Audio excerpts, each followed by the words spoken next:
We also have the utility knife. This one is a little bit bigger. This one is just more all around for longer cuts. The utility knife is it's going to be really useful when shaping your foam board, when dimensioning your foam board, right? When you want to get, example, a 24 by 30 inch piece of foam board that you're going to incorporate into a particular work area or workstation or a cart, then this is just going to be a nice blade to go ahead and get the job done.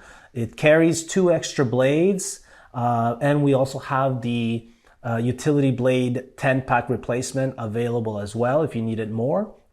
And when it comes time to using the U-blades, or rather the utility knife, I think it's really important to go ahead and just take your time to again make clean cuts and avoid speeding up the process, which can essentially maybe even damage the foam, if you will. If you want to speed it up too much, you may end up cutting more than you need to, and then you may need to scrap that particular material. So again, just take time to cut to avoid scrapping material. So that's one of the tips. And then the other one would be that the utility blade is essentially a really works really well, and it combines with the sled in order to be able to give nice, clean, perpendicular cuts when dimensioning your Kaizen foam. So it's just a great combination when you utilize it with the sled.